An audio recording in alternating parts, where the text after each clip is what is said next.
Coming up next, a matchup to determine the baddest man on the planet. The UFC heavyweight title is on the line.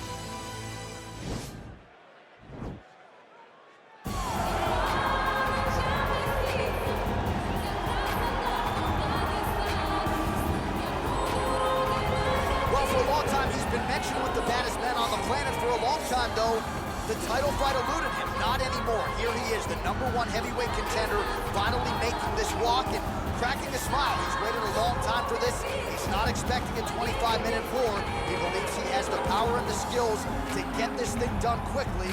I guess we'll find out.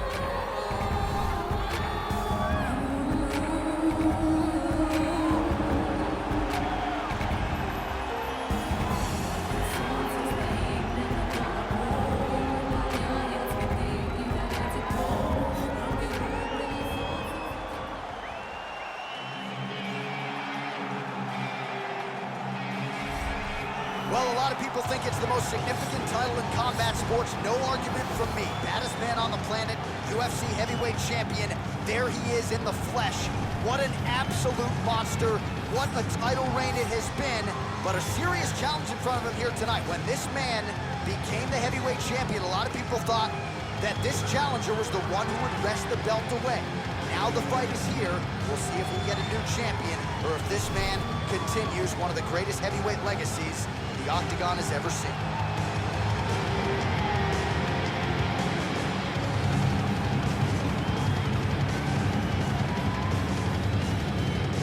Our tale of the tape for this heavyweight championship fight.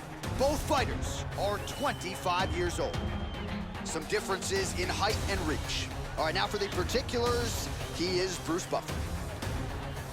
Ladies and gentlemen, this is the main event of the evening. And when the action begins, our referee in charge of the Octagon, Dan Bergliata. And now, this is the moment you've all been waiting for. Live from the sold-out Madison Square Garden Arena in New York City, it's time! 5 rounds for the undisputed UFC Heavyweight Championship of the world. Introducing first, fighting out of the blue corner. This man is a kickboxer, making his professional debut here tonight. He stands 5 feet 8 inches tall, weighing in at 186 pounds. Presenting the challenger, the Assassin. And now, introducing the champion, fighting out of the red corner. This man is a jiu-jitsu fighter, making his professional debut here tonight. He stands 6 feet tall, weighing in at 240 pounds. Ladies and gentlemen, presenting the reigning, defending, undisputed UFC heavyweight champion of the world. All right, this is for the UFC championship. I want you to remember your hands at all times, protect yourself at all times. And a nice, clean, safe fight. Touch gloves, about your corners, not fight.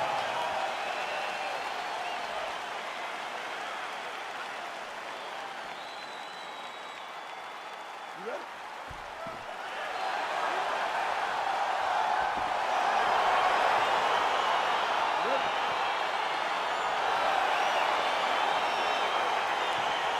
All right, so here we go with round one. Seems to be a situation in which he wants to do everything in his power to keep this fight on the feet. He'd appear to have a lot of advantages at distance. We'll see if he can get it done tonight. Yes, he has all the advantages because we don't see many specialists anymore in the UFC.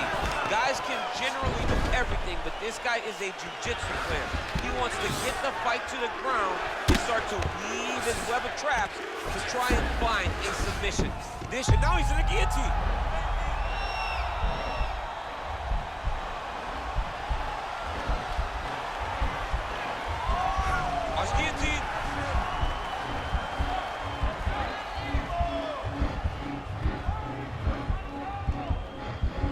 There it is. It's in there deep. There you go.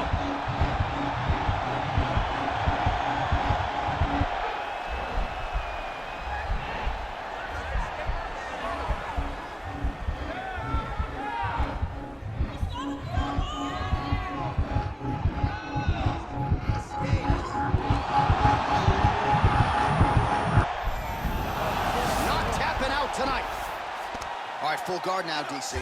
And for the guy on top, he needs to build posture or just go to the next position, start shoving that knee through, trying to get the half guard, which in turn will lead to more opportunities for advancement. But if you're on the bottom, you need to be anticipating, you need to be framing, you need to be moving, looking for opportunities to either reverse the position or get back to your feet.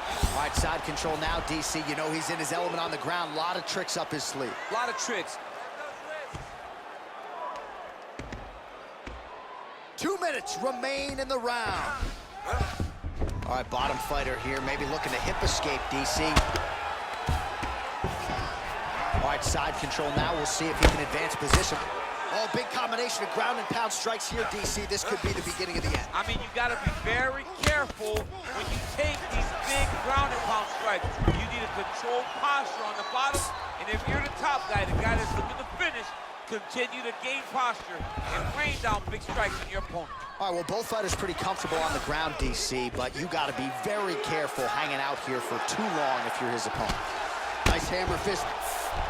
He's putting him in exactly the positions he needs to be in right now.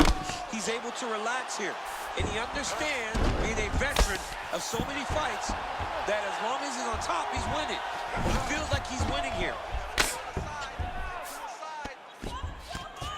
Now the guy's got armbar. He's attacking it on him. He's attacking armbar now. He might get a finish here. Now he falls back into the finishing position. Oh, and there's the horn at the end of the round. How about this fight, folks? You see, he was nearly caught in a submission there right at the end of the round. Saved by the bell. So back to the stool. Mentally probably not in a great place here. We'll see if he can recover and get himself back into this fight.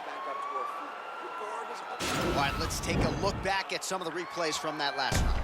Unbelievable to see these high-level competitors get in each other's face, tuck their chin, bite down on the mouth guard, and just let it all hang out over the course of 5 minutes.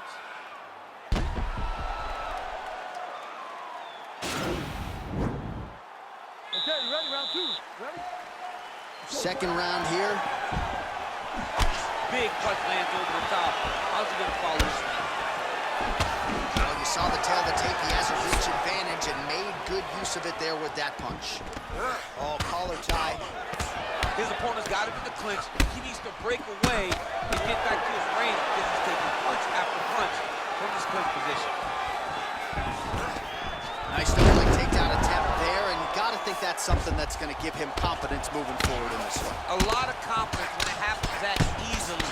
He took a shot, he got a takedown. What now will stop him from doing it over and over again? Oh, reversal here, DC. What a way to switch the position. Fantastic movement by the bottom fighter.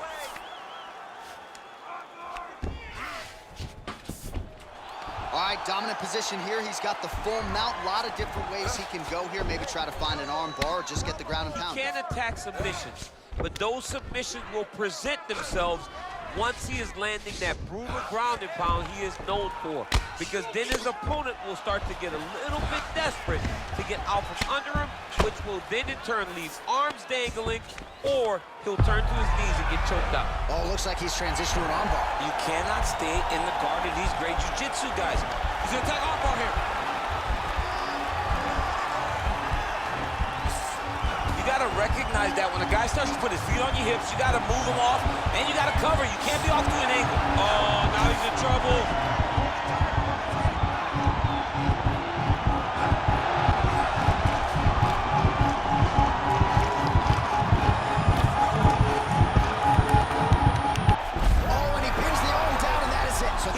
Shortly thereafter. He got the arm straight, right? The moment he was able to break the lock, John, his opponent was in trouble. Hip pressure up, opponent had to tap. And he tapped and he lives to fight another day, but a huge win for his opponent by submission tonight. All right, let's take a look back at the replay as he gets it done by submission tonight, champ. He was able to get the fight to the ground exactly where he wanted it. Eventually, his opponent gave him an opportunity to get a submission. He did that, and he should be very proud of the work he did tonight in the octagon.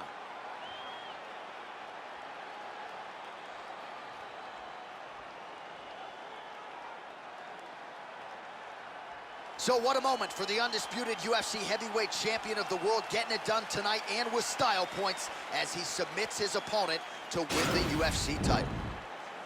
Ladies and gentlemen, referee Dan Mergliata has called a stop to this contest at 2 minutes, 58 seconds of round number 2. Declaring the winner by tap out, and still the undisputed UFC heavyweight champion of the world, Pantera. And still the baddest man on the planet, and now with another highlight for the real, the heavyweight champion submits the #1 contender here tonight, and now celebrates with his corner after just a monumental performance here tonight. I'm not sure we've ever seen him perform more cleanly or more efficiently than he did here tonight. Your heavyweight champion.